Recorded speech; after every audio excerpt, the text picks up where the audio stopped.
ဘာဦးလားဘာကြောင့်တည်ဆုံးခဲ့ရတာလဲ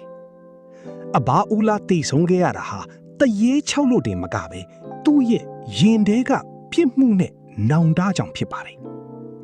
လွန်ခဲ့တဲ့နှစ်ပေါင်းများစွာကဦးလာဟာအရက်ကိုအလွန်အကျွံတောက်တက်ပြီးအိမ်တောင်ဘက်လည်းမရှိပဲတားငယ်နဲ့နှစ်ယောက်ထင်းနေထိုင်တာပါ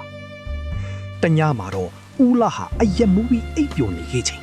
3နှစ်အရွယ်သားငယ်လေးဟာအိမ်အပြင်ကရေတွင်းဟုံးနာမှာစော်ကစားရင်ရေတွင်းတွေပြုတ်ကျသွားခဲ့ပါတယ်ကလေးငယ်ဟာအော်ဟစ်အကူကြီးတောင်းခဲ့ပေမဲ့ဦးလာကတော့အရက်မူးမူးနဲ့မကြားပဲအိပ်ပျော်နေခဲ့ပါတယ်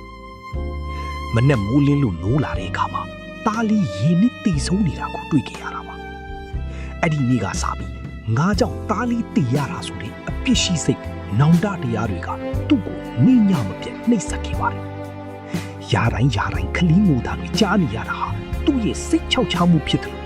တီဆုံးရတဲ့ညမှာလေမျက်လုံးမရှိတဲ့တားလေးရဲ့ဝိညာဉ်ကိုတကယ်မြင်လိုက်ရပြီပြင်းထန်တဲ့ထိတ်လန့်မှု shock နဲ့နှလုံးရက်ကတီဆုံးသွားခဲ့တာဖြစ်ပါတယ်အဘဦးလှတိတ်ဆုံးပြီးနောက်ရွာသားတွေနဲ့ရဲတပ်ဖွဲ့ဝင်တွေစုပေါင်းပြီး BND ရဲ့များလှတဲ့အဲ့ဒီရေတွင်းဟောင်းကြီးကိုညီမြုပ်ပိတ်ပစ်လိုက်ကြပါတယ်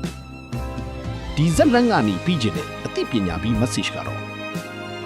မိဘတို့မဟုတ်အုတ်ထင်းသူများကြီးပေါ်စားမှုဟာရင်သွေးငယ်များအတွက်အသက်အန္တရာယ်ဖြစ်စေနိုင်သည်ဟူသောအချက်ပင်ဖြစ်သည်ကလေးသူငယ်ဆောက်ရှောက်ခြင်း